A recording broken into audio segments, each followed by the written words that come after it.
What's up, y'all? It's your girl, Carrie Hilson. Hey, what's happening, homie? This TIP, man. Yo, what's up? This Big Boy. Y'all know what time it is. Live from the West Coast. You already know you checking out Hard Knock TV. You heard? Yeah, what up, though? This is Common, and right now you checking out Hard Knock TV. You watching Hard Knock TV, you understand? Learn that you yacht. Hey, yo, it's Talib Kweli. Yeah, it's your man Hi-Tek. And we're here with Devi Dev, and we on Hard Knock TV. And we check out Hard Knock TV, and we fuck with Hard Knock TV, because Hard Knock TV fucks with us. One love.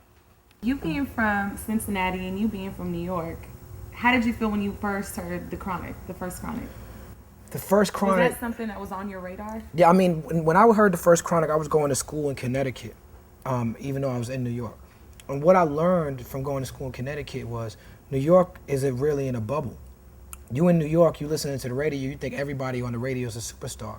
And you're not realizing the rest of the country is listening to something else. You know, in New York, you think New Jersey and Connecticut is country. You know what I'm saying? Mm-hmm. So it's like when I went to Connecticut, I realized that New York didn't have the big artists in New York was still listened to, but they was listening to Breed and, you know, like and Ghetto Boys and other things that was popping that I wasn't hip to. Mm. And when Chronic dropped, you know, Chronic was the biggest record. Forget hip hop, it was the biggest record. Dre and Snoop, when Chronic dropped, MTV. Like in the early '90s, it didn't get bigger than that. You know what I'm saying? Like but that's why the Snoop. Deep Cover soundtrack came out before the Yeah, Chronic, before right? Yeah, that was before the Chronic. Yeah. But that's why Snoop is the icon he is today. Why he could do Martha Stewart and stuff like that. Mm-hmm. Because when that album came out, it was like it didn't matter whether you was understood Cali culture, gangsta rap. You just really understood how powerful that music was, and so I knew about it. But it was going to school outside of New York that made me realize the effect it had. Because when that happened, wasn't nobody listening to no more music from New York. That was it. Like that's what everybody was listening to. Mm. You know, he smothered the game with that. That and Wu-Tang. Yeah, Wu-Tang was holding it down. The Wu-Tang movement was crazy. Wu-Tang was holding it down, but Wu-Tang wasn't on MTV mainstream level. Like Wu-Tang was still a little gritty and grimy. Yeah. Like Dre had the sound was so powerful. It was gangster images. Oh, yeah. It was sex and violence they were selling through the music, so people gravitate towards it. But the production on it was so flawless that you could have somebody who really hated what they was talking about on the record, like, but still could not help but respect it and like it. Like, damn, I don't like gangster rap at all. I'm offended by the images. I feel like it degrades women, but shit, I would be lying if I said that shit wasn't fresh as hell. You know what I'm saying? That's what it was. Like I'm not somebody, people think I'm the dude who did gangster rap. I'm not. You know what I'm saying? A lot of my fans are, but that's not me. I love all hip hop, you know, geek rap, gangster rap, all of it. But I just know that album, you know, it's like it doesn't matter what you was into, you could not front on it. Right. And same for 2001, same for that album. And hopefully same for Detox. Well, you see at the club when I played that Let's Get High at the Bubblegum, which is a real underground crowd. Yeah. It don't matter. They like all these niggas and all these hoes. I know. We underground, but we gonna fuck too. Oh. Now you're over with Aftermath now. Right. I've been working with Aftermath for about 5 years. So you're in the lab with the good doctor.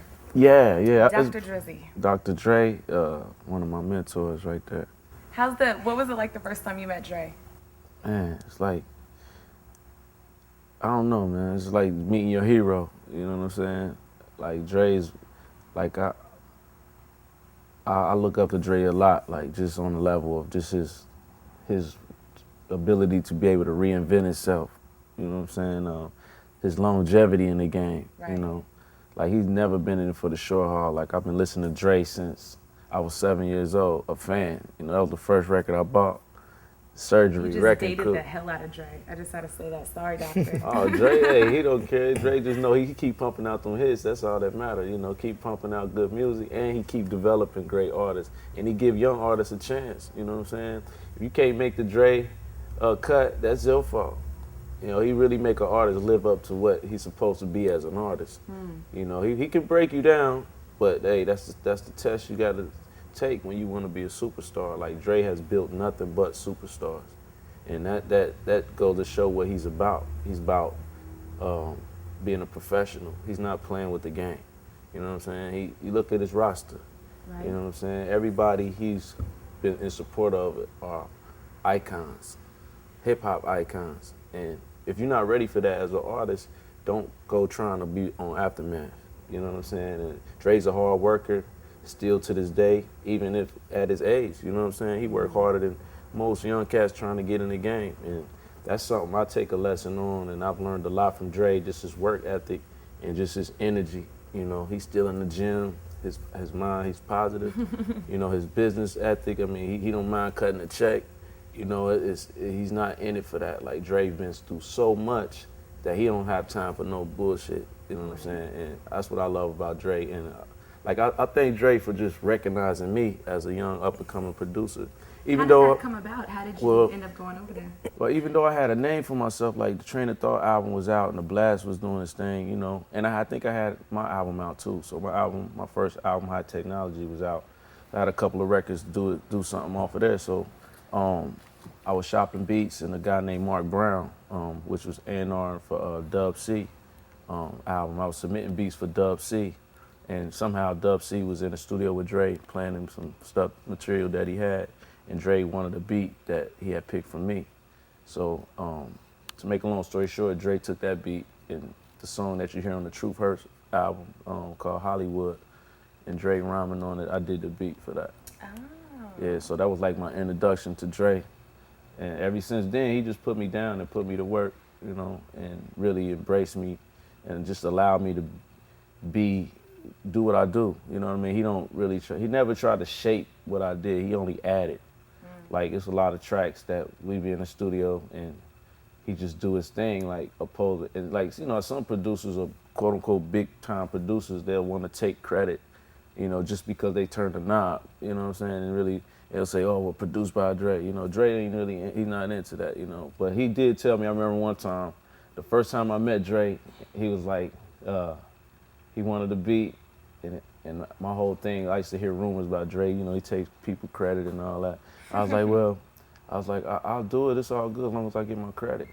And he called back and was like, yo, if you know, by way of my manager, he was like, yo, if you want credit, come out and produce. You know, like, if you want producer credit, come produce. I was like, all right, I'm on my way. You know what I'm saying? So that's what happens. A lot of cats, they get up under that Dre umbrella and they just so submissive and, you know, oh, whatever. And you don't deserve producer credit if you don't produce. Just because you make a beat, that don't make you a producer. Wow. There's a difference between somebody make beats and somebody produces. That's, yeah, definitely. You I know know what I that mean? from, you know, working with Hi-Tek, working with Quick, like working with Kanye, Just Blaze, like, you know, I work with dudes who make beats too, you know? Right. I know the difference. But like, you got a guy like Kweli who has a vision for his songs and his music and where he's going with it. So he can take a beat and make it a song, a production. So he actually should be a producer sometimes, you know, he should take some production credit, you know. But you know, that's gotta specify, but yo, that's my story about Dr. Dre. And that's how that was my introduction. Then let me ask you this, where's Detox? Detox is, I mean, from the songs I heard, is banging. I definitely think it's coming. It's really up to Dre. You know, that's his project, that's his baby. He gave the best, most political answer right now. I think that's what everyone who's affiliated with Dre says. Like, yeah, well, it's hot. You know, when Dre's ready to drop it, Jay's gonna drop it. That's just what it is, though. If you look at it, Train of Thought, right, was 10 years ago. True. Even though, you know, we wanted to take do it. time. We need to be patient. Yeah, Right, good things what was come the to last those Sade who wait. album? You know what I'm saying? When was the last D'Angelo album? When was the last Maxwell album? But if you look at the first Chronic album and then Chronic 2001, that was about 10 years. That was about 10 years, yeah. Yeah. Chronic came out in 96? 92. 92, now, yeah, I was in high school. Chronic came out, yeah, 92, that was 10 years exactly. Yeah, it's like 10 years, and people was feeling it when it came out. You just gotta Now- make it count.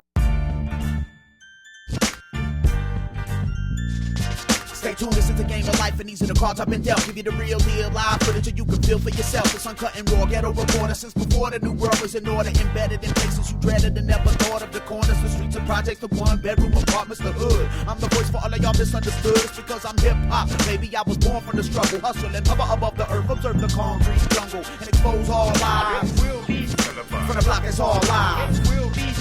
Revolution of the mind. It will be.